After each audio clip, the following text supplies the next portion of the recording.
Hi friends, Indian polity out source series. இது வந்து Paramasivan sir வந்து உங்களுக்கு கிளாஸ் எடுத்து கொடுப்பாரு.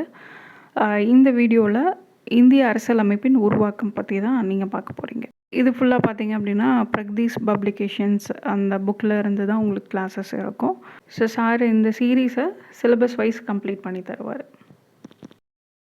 ஹாய் ஃப்ரெண்ட்ஸ், இந்த காணொலியில் வந்து நாம் என்ன பார்க்க போகிறோம் அப்படின்னா, இந்திய அரசியலமைப்பு அப்படிங்கிறதுல ஃபஸ்ட்டு லெசனாக இருக்கக்கூடிய இந்திய அரசியலமைப்பில் வரலாற்றின் தாக்கம் அப்படிங்கிறத பற்றி தான் பார்க்க போகிறோம்.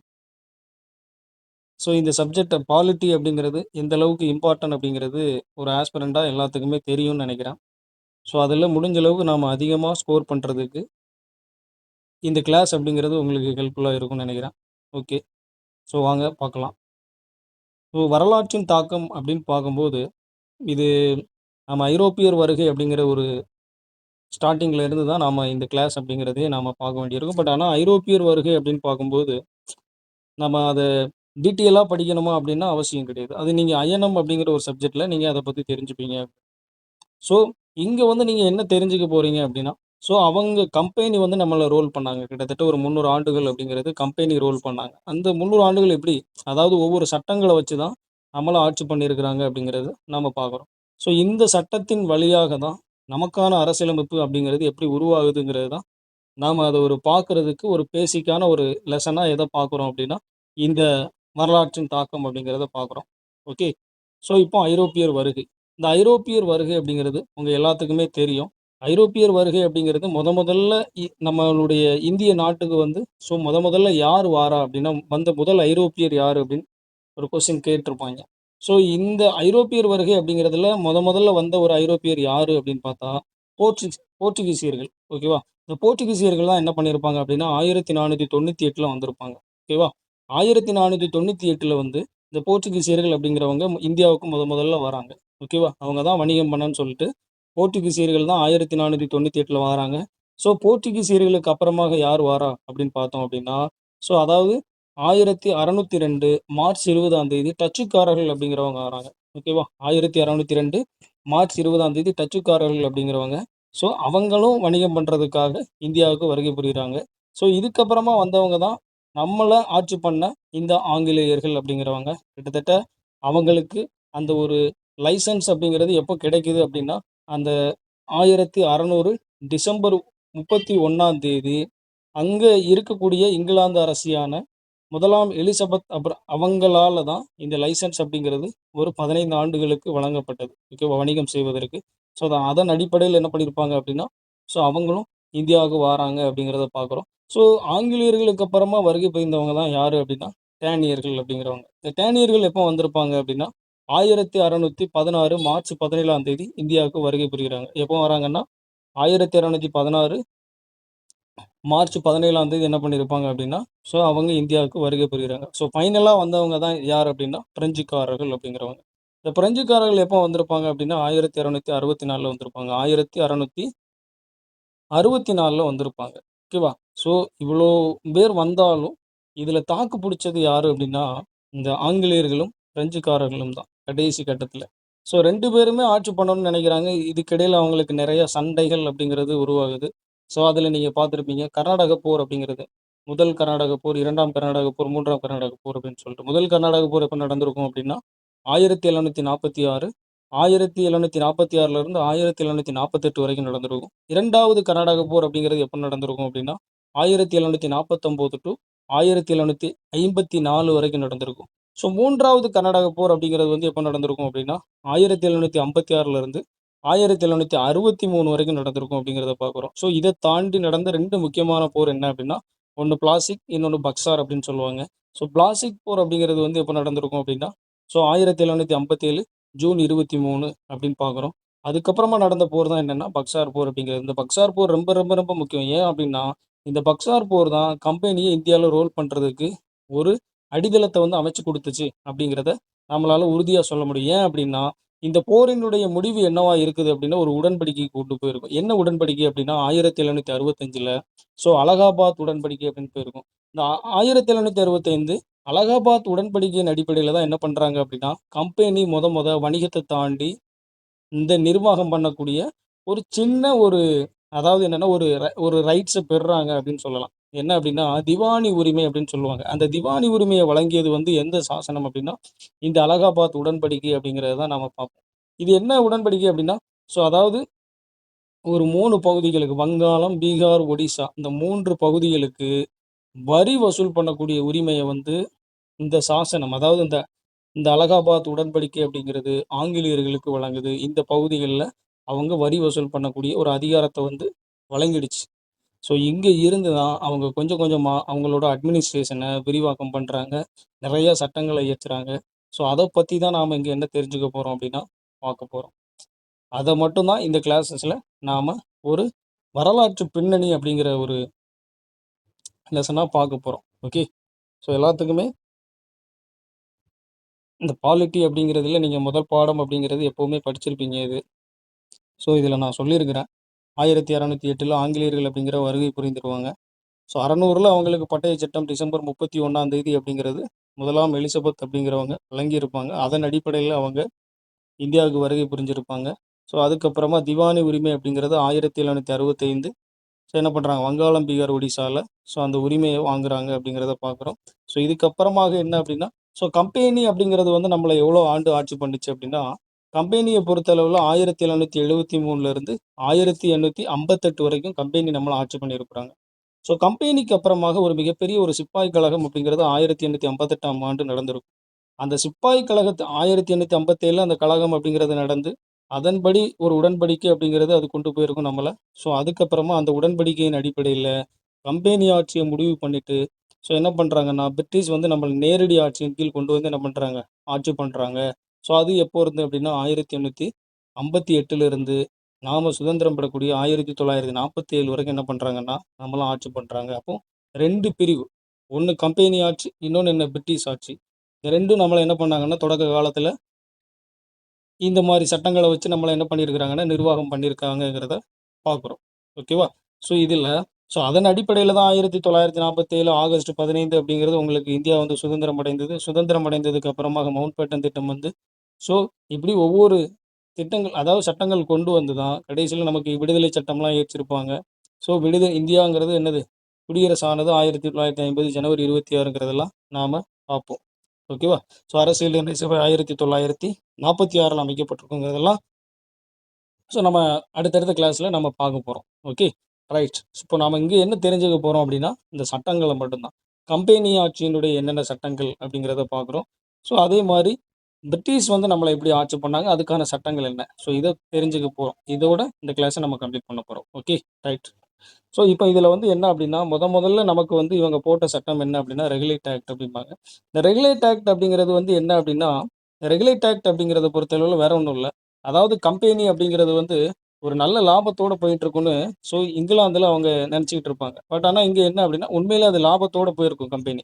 பட் நல்ல லாபம் அப்படின்னு போயிட்டு இருக்கும்போது திடீர்னு பார்த்தா என்ன பண்ணியிருப்பாங்கன்னா அங்கே இருக்கக்கூடிய நார்த் பிரபு கிட்ட போய் என்ன பண்ணுறாரு, வாரன் கேஸ்டிங் போய் என்ன பண்ணுறாரு அப்படின்னா எங்களுக்கு 1 மில்லியன் பவுண்ட் என்ன பண்ணுறாரு, கடன் கேட்குறாரு. அப்போ கடன் கேட்கும்போது என்ன ஆகுது அப்படின்னா அப்போ நிர்வாகம் அப்படிங்கிறது வந்து என்ன பண்ணுறாங்க அப்படின்னா இங்கிலாந்து பிரதமராக இருக்கக்கூடிய அந்த நார்த் பிரபு என்ன பண்ணுறாரு அப்படின்னா அவருக்கு ஆச்சரியமா இருக்குது. அதாவது கம்பெனி நல்ல லாபத்தோட போயிட்டு இருக்கும்போது இவங்க என்ன பண்றாங்க அப்படின்னா கடன் கேட்குறாங்க. அப்போ கடன் கேட்கறதுக்கு என்ன காரணமா இருக்கு? ரீசனே இல்லாம இப்போ நல்ல லாபம் போயிட்டு இருக்கக்கூடிய டைம்ல நீ எப்படி கம்பெனி லாஸ் ஆயிருக்கு அப்படின்னு எப்படி சொல்லுவ? அப்போ இதுல என்ன பிரச்சனை இருக்கு அப்படிங்கிறத தெரிஞ்சுக்கிறதுக்காக இந்த ரெகுலேட்டிங் ஆக்ட் அப்படிங்கிறத கொண்டு வராங்க. எப்போ அப்படின்னா 1773. இந்த 1773 இந்த ரெகுலேட் ஆக்ட் அப்படிங்கிறதுனா வேற ஒன்றும் இல்லை, ஒழுங்குமுறைப்படுத்தணும். ஏன் அப்படின்னா இங்க எல்லாருமே தனித்தனியா என்ன பண்றாங்க அப்படின்னா வணிகம் செஞ்சுக்கிட்டு கம்பெனியை ஏமாத்திக்கிட்டு, அதாவது நிர்வாகத்தை ஏமாத்திக்கிட்டு இவங்க தனிப்பட்ட முறையில ட்ரேடு பண்ணிக்கிட்டு அவங்கள ஊழல்வாதிகளா மாத்திக்கிட்டாங்க அப்படிங்கிறது இங்க தெரிய வந்திருக்கும். அதனால என்ன பண்ணியிருப்பாங்கன்னா இதை சீர்திருத்தம் பண்றதுக்கு உருவாக்கப்பட்ட ஒரு சட்டம் தான் இந்த ரெகுலேட் ஆக்ட் அப்படிங்கிறது. 1773 கொண்டு வந்திருப்பாங்க. நார்த் பிரபு அப்படிங்கிறவர் கொண்டு வந்திருப்பாரு. ஓகேவா. இதுல என்னென்ன சீர்திருத்தங்கள்லாம் பண்ணியிருப்பாங்க அப்படின்னு பார்க்கும்போது முக்கியமா அதாவது என்ன அப்படின்னா வங்காளத்தினுடைய கவர்னர் அப்படிங்கிறவர் வங்காளத்தின் கவர்னர் ஜெனரலாக மாற்றப்படுகிறார். அப்போ வங்காளத்தின் கவர்னர் ஜெனரல்லாம் என்ன, அதாவது என்னன்னா தனித்தனியா இப்போ பம்பாய் இருந்துச்சு, வங்காளம் இருந்துச்சு, கல்கத்தா இருந்துச்சு அப்படின்னா இவங்கெல்லாம் தனித்தனியாக என்ன பண்ணியிருப்பாங்க அப்படின்னா அவங்கவுங்க கண்ட்ரோலில் செயல்பட்டுட்டு இருந்திருப்பாங்க. இனி வந்து அப்படி செயல்பட முடியாது. உங்களுக்கு வங்காளம் தான் என்ன அப்படின்னா நீங்க வங்காளத்தினுடைய கவர்னர் ஜெனரல தான் இனி இந்த 2 பகுதியுமே கேட்கணும் அப்படிங்கிற ஒரு கண்ட்ரோல் கிட்ட கொண்டு வந்துட்டாங்க. அப்போ இது என்ன அப்படின்னா, உங்களுக்கு வந்து ஒரு தலைமை அப்படிங்கிற ஒரு அதாவது என்னன்னா, தனித்தனியா செயல்பட முடியாது. தனித்தனியா செயல்பட முடியாது அப்படிங்கிறது தான் இதில உண்மையான ஒண்ணு. அப்ப என்ன பண்ணிட்டாங்க அப்படின்னா, இப்போ வங்காளத்தினுடைய கவர்னர் ஜெனரல் என்ன சொல்றாரோ, அத தான் நீங்க 2 பேருமே கேட்கணுங்கிறது தான் இங்க கொண்டு வரப்பட்ட ஒரு முக்கியமான சீர்திருத்தமா அந்த ரெகுலேட் ஆக்ட்ல பார்க்குறாங்க. ஓகேவா? ஸோ அதுக்கப்புறமா என்ன அப்படின்னா, இந்த இயக்குனர்கள் இருக்கிறாங்கல்ல, இந்த ஆங்கில கிழக்கிந்திய கம்பெனியினுடைய அவங்களுடைய அந்த இயக்குனர் குழு அப்படிங்கிறது ஒண்ணு கொண்டு வந்திருப்பாங்க. அந்த இயக்குனர் குழு அப்படிங்கிறது இவங்களுக்கு ஹெல்ப் பண்றதுக்காக ஒரு 24 பேர் கொண்ட ஒரு இயக்குனர் குழு. அந்த 24 பேர் கொண்ட அந்த இயக்குனர் குழுவினுடைய பதவி காலம் அப்படிங்கிறது ஓராண்டுகளா இருந்திருக்கும். அந்த ஓராண்டுகள் அப்படிங்கிறது என்ன பண்ணியிருப்பாங்கன்னா, 4 ஆண்டுகளாக மாத்தியிருப்பாங்க. 4 ஆண்டுகளாக மாத்தியிருப்பாங்க அப்படிங்கிறத பார்க்குறோம். ஓகேவா? ஸோ அதுக்கப்புறமா வங்காளத்தினுடைய கவர்னர் அப்படிங்கிறவரு கவர்னர் ஜெனரலாக மாத்தப்படுறார். அப்ப முதல் கவர்னர் ஜெனரல் யார் அப்படின்னு ஒரு கொஸ்டின் கேட்டாங்க அப்படின்னா, அது நமக்கு வாரன் கேஸ்டிங் பிரபு தான் அப்படிங்கிறத சொல்லணும். ஓகேவா? அதுக்கு முன்ன இருந்தது யார் அப்படின்னா, வங்காளத்தினுடைய முதல் கவர்னர் யாரு அப்படின்னு கேட்டாங்கன்னா, அது ராபர்ட் கிளைவ். வங்காளத்தின் முதல் கவர்னர் ஜெனரல் யாரு அப்படின்னு கேட்டாங்கன்னா, அது வாரன் கேஸ்டிங் பிரபு தான்ங்கிறத நாம இங்க சொல்லணும் அப்படிங்கிறத பார்க்குறோம். ஓகேவா? ஸோ அதுக்கப்புறமா இவங்களுக்கு வந்து என்ன அப்படின்னா, ஆலோசனை கூறுவதற்கு ஒரு 4 பேர் கொண்ட என்ன பண்றாங்க, ஒரு ஆலோசனை குழு அப்படிங்கிறத உருவாக்குறாங்க. ஒரு 4 பேர் கொண்ட ஒரு ஆலோசனை குழு அப்படிங்கிறது உருவாக்கப்பட்டது. அதே மாரி இந்த கவர்னர் ஜெனரல் இருக்கிறார்ல, ஸோ இவருடைய பதவி காலம்ங்கிறது 5 ஆண்டு. இயக்குனர் குழு அப்படின்னு பார்த்தோம். இயக்குனர் குழுவினுடைய பதவி காலம்ங்கிறது ஓராண்டிலிருந்து 4 ஆண்டுகளா மாத்தியிருப்பாங்க. பட் ஆனா இங்க கவர்னர் ஜெனரலுடைய பதவி காலம்ங்கிறது 5 ஆண்டுகளாக மாற்றப்பட்டு, அது மறுநியமனத்துக்கும் உட்பட்டது அப்படிங்கிறத அவங்க தெளிவுபடுத்தியிருப்பாங்க. ஓகேவா? ரைட். இவங்களுக்கு ஹெல்ப் பண்றதுக்கு ஒரு 4 பேர் கொண்ட ஒரு ஆலோசனை குழுவும் உருவாக்கப்பட்டது அப்படிங்கிறத பார்க்குறோம். ஸோ அப்புறமாக என்ன பண்ணியிருப்பாங்கன்னா, 1773ல 1773ல என்ன பண்ணியிருப்பாங்க அப்படின்னா, ஆ அதாவது என்னன்னா, கல்கத்தால இருக்கக்கூடிய போர்ட் வில்லியம் அப்படிங்கிற ஒரு பகுதியில என்ன பண்ணியிருப்பாங்க அப்படின்னா, ஒரு உச்சநீதிமன்றம் அப்படிங்கிறது அமைக்கப்பட்டது. ஒரு உச்சநீதிமன்றம் அமைக்கப்பட்டு, ஒரு தலைமை நீதிபதி மற்றும் 3 நீதிபதிகள், ஸோ இவங்கெல்லாம் சேர்த்து அந்த உச்சநீதிமன்றம் அப்படிங்கிறது அமைக்கப்படுது. ஸோ அதில முதல் நீதிபதியாக யார் தேர்வு செய்யப்பட்டா அப்படின்னா, ஸோ எலிஜா இம்பே அப்படிங்கிறவர், சர் எலிஜா இம்பே அப்படிங்கிறவர் தான் தேர்வு செய்யப்பட்டிருப்பாரு அப்படிங்கிறதையும் பார்க்குறோம். ஸோ முக்கியமான இன்னொன்னு ஆக்ட் ஆக்ட் என்ன அப்படின்னா, சீர்திருத்தம் என்ன அப்படின்னா, அதாவது என்னன்னா, கம்பெனியில உள்ள ஊழியர்கள் அப்படிங்கிறவங்க வந்து நேரடியாகவோ அல்லது மறைமுகமாகவோ தனிப்பட்ட முறையில இனி என்ன பண்ணக்கூடாது அப்படின்னா, வணிகம் அப்படிங்கிறது செய்யக்கூடாது அப்படிங்கிறத தெளிவா சொல்லிருவாங்க. கம்பெனி அப்படிங்கிறது. ஓகேவா? ரைட்டா? அப்போ ரெகுலேட் ஆக்ட் அப்படிங்கிறது வந்து இந்த மாதிரியான ஒரு சீர்திருத்தங்கள கொண்டு வருது அப்படிங்கிறத நாம இங்க பார்க்கிறோம். ஓகே. ஸோ முதல்ல ஒரு சட்டம் அப்படிங்கிறது இயற்றப்படுது. ஸோ எல்லாமே கரெக்ட்டா இருக்குமா அப்படின்னா, கரெக்ட்டா இருக்காது. ஸோ அதில சில மிஸ்டேக்கும் இருக்குது. அப்போ அத சரி பண்றதுக்காக கொண்டு வரப்பட்ட சட்டம் அப்படிங்கிறது, அது திருத்தச் சட்டமாவும் கொண்டு வந்திருப்பாங்க. ஸோ திருத்தச் சட்டம் அப்படிங்கிறதையும் இந்த ரெகுலேட் ஆக்ட்ல திருத்தம் பண்ணியிருப்பாங்க. ஓகேவா? ஸோ இதுக்கப்புறமா வந்த ஒரு சட்டம் தான் என்னன்னா, பிட் இந்திய சட்டம். பிட் இந்திய சட்டம் எப்ப இயற்றப்பட்டது அப்படின்னா, 1784ல இயற்றிருப்பாங்க. அப்ப பிட் இந்திய சட்டம் அப்படிங்கிறது 1784 அப்படிங்கிறத தான் பார்க்குறோம். ஓகேவா? பிட் இந்திய சட்டம் அப்படிங்கிறது எப்ப இயற்றிருப்பாங்க அப்படின்னா, 1784. பட் ஆனா என்ன அப்படின்னா, அதுக்கு முன்ன நாம சொன்னோம். ரெகுலேட் ஆக்ட் அப்படிங்கிறது வந்து எல்லாமே கரெக்ட்டா இருந்துச்சா அப்போ அப்படின்னா, கிடையாது. ரெகுலேட் ஆக்ட் அப்படிங்கிறது கிடையாது. அப்போ அதில வந்து சில மிஸ்டேக்கும் இருந்துச்சு. அந்த மிஸ்டேக்க சரி பண்றதுக்காக கொண்டு வரப்பட்டது தான் 1781ல ஆக்ட் ஆஃப் செட்டில்மென்ட்ன்னு சொல்லுவாங்க. அதாவது என்னன்னா, சமரசம் செய்யும் சட்டம். அதாவது என்னன்னா, அங்க என்ன மிஸ்டேக் பண்ணாங்களோ, அத சமரசம் பண்றதுக்காக ஒரு இயற்றப்பட்ட சட்டம் தான் இந்த 1781 திருத்தச் சட்டம் அப்படிங்கிறது. ஸோ இதில என்னெல்லாம் பண்றாங்க அப்படின்னா, 1773னுடைய குறைகள நிவர்த்தி பண்றாங்க. ஓகேவா? ஸோ இதில சிறப்பம்சம் என்ன அப்படின்னா, உச்சநீதிமன்றம் அப்படிங்கிறது இயற்றப்பட்டது. பட் ஆனா அங்க வந்து ஒரு ஒரு ஓரளவு அதிகாரம் அப்படிங்கிறது அந்த ஒரு ஆலோசனை குழுவ தாண்டி உச்சநீதிமன்றத்துக்கு இருந்துச்சு. பட் ஆனா, இந்த 81 திருத்தச் சட்டத்தின்படி என்ன பண்ணிருவாங்க அப்படின்னா, உச்சநீதிமன்றத்தினுடைய அதிகாரத்த கம்மி பண்ணிருவாங்க. ஸோ அதாவது என்ன அப்படின்னா, நீங்க வந்து இனிமேல் கம்பெனியினுடைய ஊழியர்கள வந்து என்ன பண்ணக்கூடாது அப்படின்னா, அதாவது கம்பெனியினுடைய ஊழியர்கள நீங்க என்ன பண்ணக்கூடாது, விசாரணை அப்படிங்கிறது எந்த ஒரு ஆக்ட்டையும் வச்சு நீங்க பண்ணக்கூடாது அப்படிங்கிறத சொல்லுது. கம்பெனியினுடைய ஊழியர்களுக்கும் உங்களுக்கும் எந்த சம்மந்தமும் கிடையாது அப்படிங்கிறத இந்த திருத்தச் சட்டம் அப்படிங்கிறது உங்களுக்கு தெளிவுபடுத்தும். ஓகேவா? ஸோ அதே மாதிரி வருவாய் தொடர்பான விவகாரங்களையும், ஸோ எந்த மாதிரியான ஒரு விஷயங்களையும் என்ன பண்ணக்கூடாதுன்னா, அந்த உச்சநீதிமன்றம் கம்பெனியினுடைய ஊழியர்கள்கிட்ட போய் என்ன பண்ணக்கூடாது, விசாரணை அப்படிங்கிறது பண்ணக்கூடாது. ஆக்சுவலா ஊழல் பண்றாங்க அப்படிங்கிறதுக்காக தான் இந்த உச்சநீதிமன்றம்லாம் கொண்டு வந்திருப்பாங்க. ஆனா, மறுபடியும் அத என்ன பண்றாங்கன்னா, ரீசேஞ்ச் பண்றாங்க. அப்ப இதெல்லாம் நீங்க கேட்கக்கூடாது. அப்ப என்ன பண்ணணும்? அப்ப உச்சநீதிமன்றம் எதுக்கு இருக்கணும்? அப்படின்னு பார்க்கும்போது, அதுக்கு அவங்க ஒரு விஷயத்த சொல்றாங்க. என்ன சொல்றாங்க அப்படின்னா, அதாவது கல்கத்தாவில இருக்கக்கூடிய அங்க இருக்கக்கூடிய குடிமக்கள மட்டும் நீங்க பாத்துக்கிட்டா போதும். கம்பெனியினுடைய ஊழியர்கள நீங்க என்ன பண்ணக்கூடாது, விசாரிக்கக்கூடாது. அவங்க சுதந்திரமாக செயல்படுவாங்க அப்படிங்கிறத சொல்லிட்டாங்க. நீங்க எந்த விவகாரங்களையும் நீங்க கேட்கக்கூடாது அப்படிங்கிறத அவங்க சொல்லிட்டாங்க. எந்த விவகாரங்களையும் நீங்க கேட்கக்கூடாது அப்படிங்கிறத அவங்க சொல்லிட்டாங்க. ஓகே. எந்த விவகாரங்களையும் அவங்க கேட்கக்கூடாது. அப்போ என்னதான் பண்ணணும் அப்படின்னா, ஒரு தனி சட்டங்கள் அப்படிங்கிறது ஏத்திருப்பாங்க. தனிநபர் சட்டங்கள். தனிநபர் சட்டங்கள் அப்படின்னா என்ன அப்படின்னா, அதாவது இருக்கக்கூடிய பூர்வீக குடியினர்களா இருக்கக்கூடிய இந்துக்கள் மற்றும் என்ன முஸ்லிம்கள் இவங்களுடைய சட்டங்கள மட்டும் நீங்க விசாரிச்சா போதும். கம்பெனிய வந்து நீங்க விசாரிக்கிறதுக்கு எந்த ரைட்ஸுமே கிடையாது அப்படிங்கிறத சொல்லிட்டாங்க.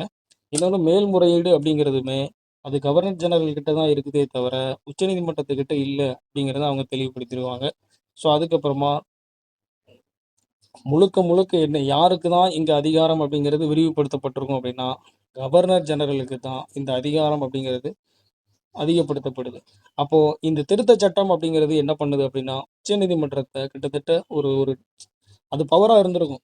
ரெகுலேட் ஆக்ட்ல 81ல என்ன பண்ணிரும் அப்படின்னா, டம்மி ஆக்கிருவாங்க.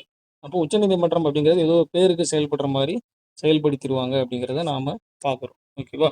அப்போ உச்சநீதிமன்றம் அப்படிங்கிறது ரெகுலேட் ஆக்ட்ல வந்து அவங்க சிறப்பா இருந்திருந்தாலும், ஸோ அதுல அந்த திருத்தச் சட்டத்தின்படி என்ன ஆயிருக்கும் அப்படின்னா, ஸோ அவங்க அந்த உச்சநீதிமன்றத்த என்ன பண்ணிருவாங்க, அதிகாரத்தெல்லாம் கம்மி பண்ணி டம்மி ஆக்கிருதாங்க. ஓகேவா? ஸோ இந்த திருத்தச் சட்டம் இப்படிதான் இருக்குது. ஸோ இதுக்கப்புறமா வந்த சட்டம் தான் என்ன அப்படின்னா, பிட் இந்திய சட்டம் 1784 பிட் இந்திய சட்டம். இந்த பிட் இந்திய சட்டத்தின்படி என்ன ஆகுது அப்படின்னு பார்த்தோம் அப்படின்னா, பிட் இந்திய சட்டம் அப்படிங்கிறது வந்து 1784ல கொண்டு வராங்க. ஸோ யார் கொண்டு வந்திருப்பா அப்படின்னா, இளைய பிட் அப்படிங்கிறவர் இங்கிலாந்துல ஒரு பிரதமர் இருந்திருப்பாரு. அவர்தான். ஸோ ஃபர்ஸ்ட் ரெகுலேட் ஆக்ட்ல கொண்டு வந்தது நார்த் பிரபு. இங்க வந்து இளைய பிட் அப்படிங்கிறவர் தான் கொண்டு வராரு. ஸோ இதுவுமே என்ன அப்படின்னா, அந்த சட்ட திருத்தங்கள் வந்து கொண்டு வந்திருப்பாங்கல்ல, அதுல உள்ள சில குறைபாடுகள வந்து என்ன பண்ணுது, திருத்தம் பண்ணணும். ஸோ அதுதான். அதுக்காக கொண்டு வரப்பட்டது அந்த ரெகுலேட் ஆக்ட் அப்படிங்கிறது. இதுல வந்து 2டே நோக்கம் தான். ஒண்ணு வந்து என்ன அப்படின்னா, சிறந்த அரசாங்கத்த வழங்கணும். இன்னொன்னு இந்திய பகுதிகளுக்கு, பிரிட்டிஷ் இந்திய பகுதிகளுக்கு போதுமான பாதுகாப்பு அளிக்கணும் அப்படிங்கிறது தான் இந்த ஒரு சட்டத்தினுடைய முக்கிய நோக்கங்களாக இருந்துச்சு அப்படிங்கிறத பார்ப்பாங்க. ஓகேவா? அப்போ இச்சட்டத்தினுடைய சிறப்புகள் என்ன அப்படின்னு பார்க்கும்போது என்ன அப்படின்னா, அதாவது இயக்குனர் குழு மட்டும் தான் 24 பேர் கொண்டு ஒரு இயக்குனர் குழு அப்படிங்கிறது உருவாக்கப்பட்டது. ஆனால் இங்க என்ன பண்ணிருவாங்க அப்படின்னா, வணிகம் தனியா, அரசியல் தனியா அப்படிங்கிற மாரி கம்பெனிய வந்து பிரிக்க ஆரம்பிச்சுட்டாங்க. ஒரு இரட்டையாட்சி அப்படிங்கிற ஒரு கான்செப்ட மறுபடியும் எடுத்து வர ஆரம்பிச்சுட்டாங்க. ஒரு இரட்டையாட்சி. அதாவது வணிகம் சார்ந்தது, அரசியல் சார்ந்தது அப்படின்னு சொல்லி. அப்ப இதுக்குன்னு ஒரு குழுவ உருவாக்குறாங்க. ஏற்கனவே இயக்குனர் குழு அப்படிங்கிறது ஒரு 24 பேரை கொண்டு ரெகுலேட் ஆக்ட்லே உருவாக்கியிருப்பாங்க. இந்த பிட் இந்திய சட்டத்துல என்ன பண்றாங்கன்னா, கட்டுப்பாட்டு வாரியம் அப்படிங்கிறத உருவாக்குறாங்க.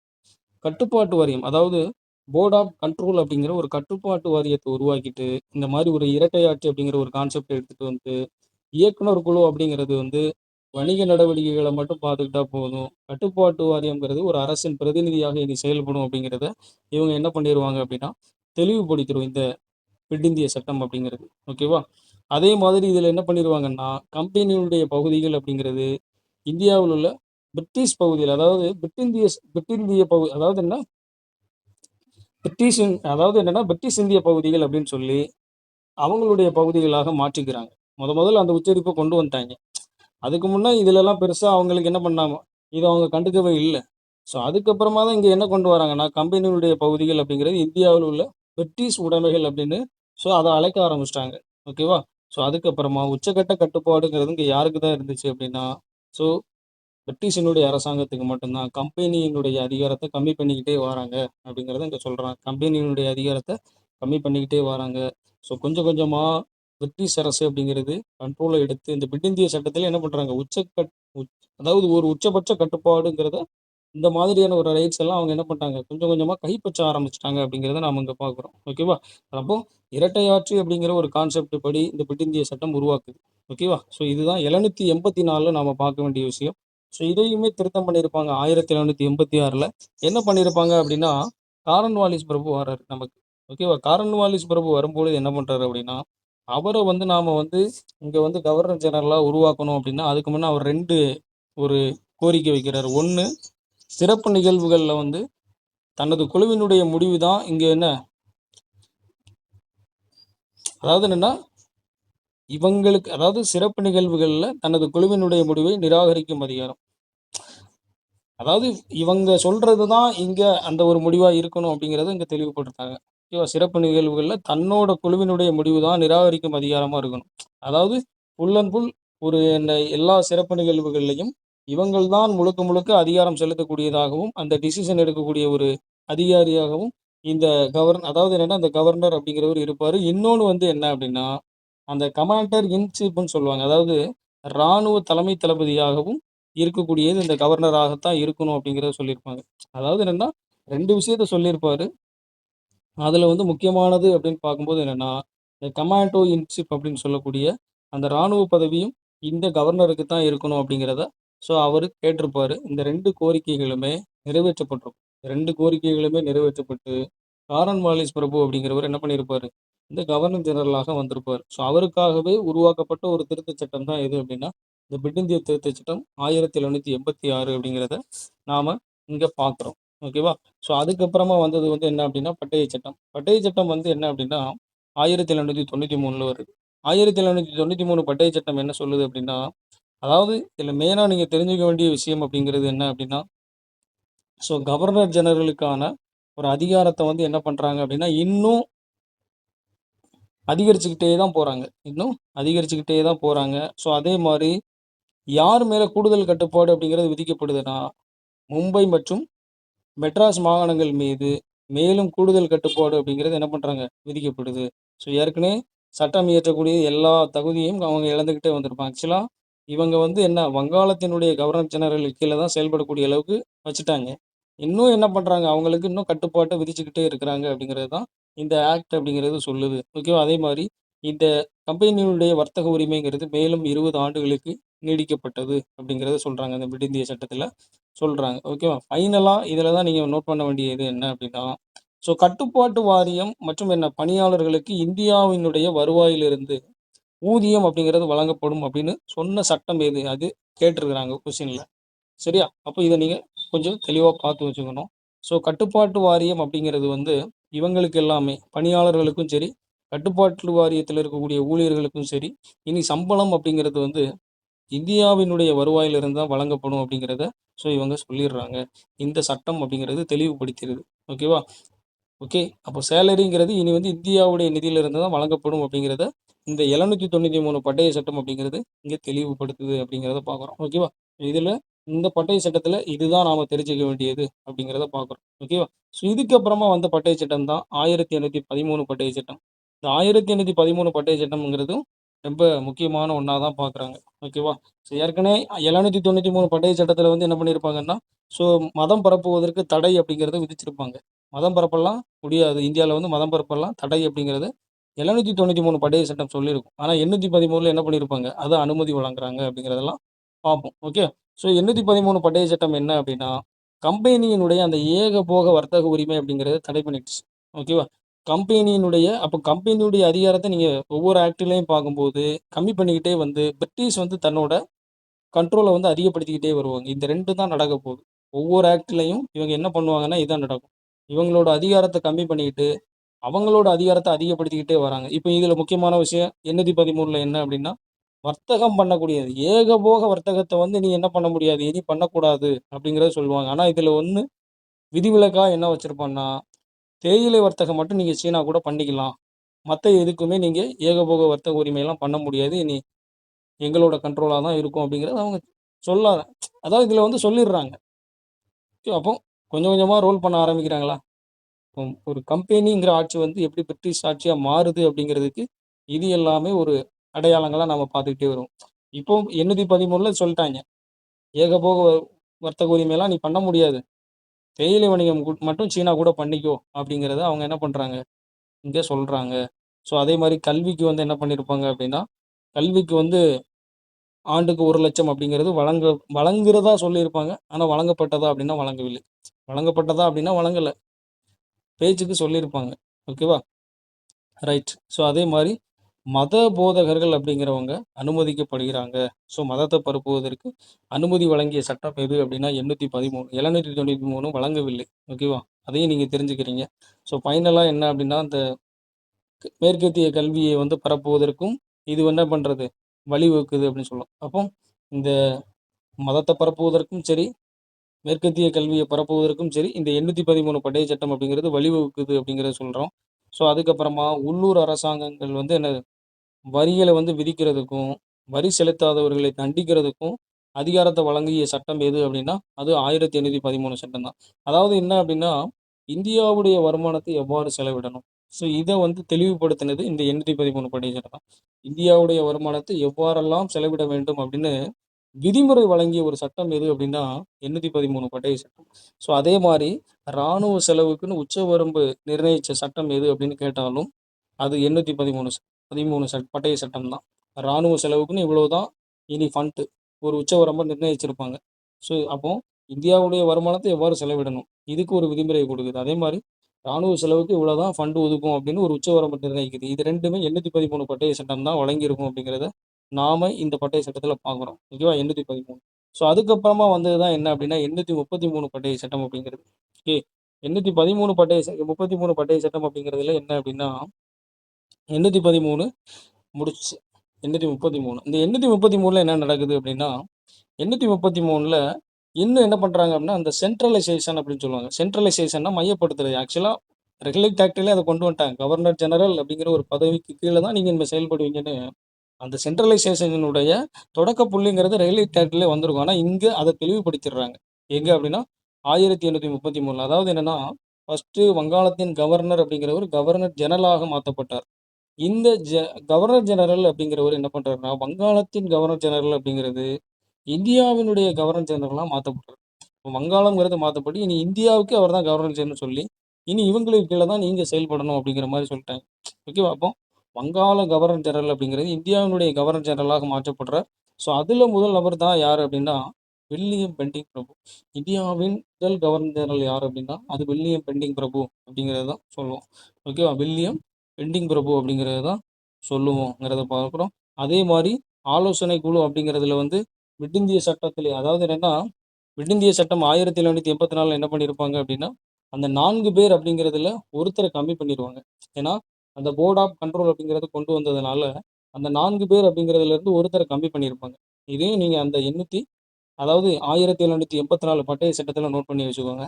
அதாவது என்ன அப்படின்னா, போர்ட் ஆஃப் கண்ட்ரோல் அப்படிங்கிறது கொண்டு வந்திருப்பாங்கன்னு நம்ம 1784ல பார்த்துருப்போம். அது கொண்டு வந்ததுனால, இந்த ஆலோசனை குழு அப்படிங்கிறது தொடங்கும்போது 4 பேர வச்சு தொடங்கியிருப்பாங்க. அடுத்த விடிந்திய சட்டத்தில என்ன பண்ணிருவாங்க அப்படின்னா, ஸோ அந்த 4ங்கிறது 3ஆ மாற்றப்படும். ஓகேவா? ஸோ இதுக்கப்புறமா இந்த 833ல அந்த 3ங்கிறது இங்க 4ஆ மாறுது. அந்த 4வது உறுப்பினரா யார் அப்படின்னா, ஒரு சட்ட உறுப்பினர நிர்ணயிக்கிறாங்க. ஒரு சட்ட உறுப்பினர நிர்ணயிக்கிறாங்க. அந்த சட்ட உறுப்பினர் அப்படிங்கிறவர் யார் அப்படின்னா, மெக்காலே அப்படிங்கிறவர். மெக்காலேங்கிறவர் தான் முதல் சட்ட உறுப்பினர். கவர்னர் ஜெனரலுக்கு நியமிக்கப்பட்ட முதல் சட்ட உறுப்பினர் யார் அப்படின்னா, அது மெக்காலே தான் நம்ம சொல்ற மாரி இருக்கும். ஓகேவா? ஸோ அவர் தான் இந்த 4வது சட்டப்பணிக்காக தேர்வு செய்யப்பட்ட ஒரு நபரா நாம பார்க்குறோம். ஸோ அதே மாதிரி இவர் என்ன பண்ணியிருப்பாருன்னா, நமக்கு இன்னொன்னு வந்து என்னன்னா, சிவில் மற்றும் ராணுவ அதிகாரங்கள் அப்படிங்கிறது இந்தியாவுடைய கவர்னர் ஜெனரல் கிட்ட ஒப்படைச்சுருவாங்க. ஓகேவா? சிவில் மற்றும் ராணுவ அதிகாரங்கள் ஃபுல்லாமே இந்தியாவினுடைய கவர்னர் ஜெனரலிடம் இனி வந்து ஒப்படைக்கப்பட்டது அப்படிங்கிறத சொல்லிருவாங்க. அதே மாதிரி இப்ப இந்தியாவினுடைய கவர்னர் ஜெனரல்னு வந்ததுனால, மும்பை மற்றும் மெட்ராஸ் இந்த ஆளுநர்கள் வந்து சட்டம் இயற்றக்கூடிய ஒரு அதிகாரத்தையும் அப்போ அவங்களுடைய நிலைமைங்கிறது இன்னும் மோசமா தான் இருக்கும். ஸோ அந்த சென்ட்ரலைசேஷன் அப்படிங்கிறது மையப்படுத்துதல் அப்படிங்கிறது வர வர இந்த பகுதிகள் எல்லாமே தங்களுடைய அதிகாரத்தை இழந்துகிட்டே இருக்கிறாங்க அப்படிங்கிறத பார்க்குறோம். ஓகேவா? ஆக சட்டம் இயற்றக்கூடிய ஒரு அதிகாரத்தையும் இழந்துட்டாங்க. ஓகேவா?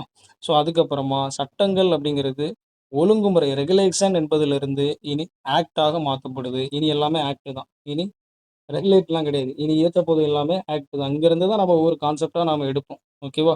ஸோ இப்போ இப்போ முடிவா இங்கிருந்து பார்க்கும்போது எப்படி இருக்கு அப்படின்னா, கம்பெனிங்கிறது அங்க தெரியவே இல்ல எந்த இடத்துலயுமே. ஸோ அதாவது கம்பெனிங்கிறது ஒரு தூய நிர்வாக அமைப்பாக மாறிடுச்சு. ஏன்னா அவங்க வணிகம்ங்கிறதெல்லாம் தாண்டி அட்மினிஸ்ட்ரேஷன் பண்ண ஆரம்பிச்சிட்டாங்க. எங்கே 833 அது தெளிவாக தெரியுது. வணிகம் அப்படிங்கிறத தாண்டி ஒரு தூய நிர்வாக அமைப்பாக எங்கே சேஞ்ச் ஆயிருது அப்படின்னா 833 கம்பெனி அதாவது வணிகம் அப்படிங்கிறத தாண்டி நிர்வாகம் அப்படின்னு தெளிவாக மாறிடுச்சு. ஏன்னா வணிக நடவடிக்கைகள் ஃபுல்லாமே முடிவுக்கு வந்துடுச்சு. இனி ஃபுல்லாமே நிர்வாகம் தான் ஆட்சி பண்ண போகிறாங்க. ஓகேவா, ரைட்டா? ஸோ அதுக்கப்புறமா இந்த மெக்காலே அப்படிங்கிற ஒரு சட்ட உறுப்பினராக உருவாக்கப்பட்டிருப்பாரு. ஸோ அதே மாதிரி இந்த குடிமைப்பணி, இந்தியாவினுடைய குடிமைப்பணி அப்படிங்கிற ஒரு கான்செப்ட், இந்தியர்களுக்கு ஒரு திறந்த நிலை போட்டி வந்து உருவாக்கியிருப்பாங்க. பட் ஆனால் அதுக்கு யார் எதிர்ப்பு தெரிவிச்சிருப்பா அப்படின்னா, இதை உருவாக்கணும் அப்படின்னு ரொம்ப ஆர்வமாக இருந்திருப்பாங்க. ஸோ ஆனால் இயக்குனர் குழு அப்படிங்கிறது அதெல்லாம் கிடையாது அப்படிங்கிறத தடுத்து நிறுத்தியிருக்கும். குடிமைப்பணிலாம் என்ன பண்ணுவோம், அதாவது இந்தியாவில் ஒரு கல்லூரியில், அதாவது ஆக்சுவலாக கல்கத்தாலே ஒன்று ஸ்டார்ட் பண்ணணும்னு நினச்சிருப்பாங்க. இருக்கக்கூடிய ஒரு கல்லூரியில், அதாவது அந்த வில்லியம் கோட்டையிலே ஒரு கல்லூரி அப்படிங்கிறத ஸ்டார்ட் பண்ணணும்னு நினச்சிருப்பாங்க. இதுக்கு எதிர்ப்பு தெரிவித்தது யாருன்னா இயக்குனர் குழு. சரியா? இதுக்கு எதிர்ப்பு தெரிவித்தது யார் அப்படின்னா இயக்குனர் குழு. அதனால் இங்கே அது பெருசாக பேசப்பட்டிருக்காது. ஓகேவா? ஸோ அது அடிப்படையில் இது முடிஞ்சிருக்கும். அதே மாதிரி கிறிஸ்துவர்களுடைய நலனுக்காக ஒரு பிஷப்புகளை வந்து நியமனம் செஞ்ச ஒரு ஆக்ட் எது அப்படின்னா இந்த 1833 ஆக்ட் தான் அப்படிங்கிறத சொல்கிறோம். ஓகே, ரைட்டா? ஸோ அதுக்கப்புறமா என்ன அப்படின்னா, ஸோ அங்கேயாச்சும் 813 ஏகபோக வர்த்தக உரிமை அப்படிங்கிறது முடிவுக்கு வந்துடும். ஆனால் விதிவிலக்குன்னு ஒன்று சொல்லி என்ன பண்ணியிருப்பாங்க, சீனா கூட நீங்கள் தேயிலை வணிகம் பண்ணிக்கலாம்னு சொல்லியிருப்பாங்க. இங்கே அதையும் நீக்கிடுவாங்க. 833 சட்டம் என்ன பண்ணிடுவோம் அப்படின்னா, சீனா கூட தேயிலை வணிகம் பண்ணுறதுக்கும் இனி ரைட்ஸ் கிடையாது. ஸோ அதையும் என்ன பண்ணிடுவாங்க அப்படின்னா, தடை பண்ண சட்டம் எது அப்படின்னா 833 சட்டம் தான் அப்படிங்கிறத பார்க்குறோம். ஓகேவா? ஸோ ஃபைனலாக 1853 சட்டம் அப்படிங்கிறத பார்க்குறோம். இந்த 1853 சட்டம் அப்படிங்கிறது என்ன அப்படின்னா, ஸோ இந்த கம்பெனியினுடைய கடைசி சட்டமாக பார்க்கப்படுகிறது, கம்பெனியினுடைய கடைசி பட்டிய சட்டமாக பார்க்கப்படுகிறது அப்படிங்கிறத பார்க்குறோம். ஸோ இதில் வந்து இந்த சட்டத்தினுடைய சிறப்புகள் அப்படிங்கிறது பார்க்கும்போது என்ன அப்படின்னா, பாராளுமன்ற முறை அப்படிங்கிறத அறிமுகப்படுத்தி ஒரு பட்டய சட்டம் எது அப்படின்னா இந்த 1853 பட்டய சட்டம் தான். ஏன் அப்படின்னு சொல்கிறோம் அப்படின்னா, அதாவது நிர்வாகம் செயல்கள் தனி, சட்டசபை செயல்கள் தனி, இந்த மாதிரி பிரித்தது வந்து எது அப்படின்னா இந்த 1853 பட்டயம்.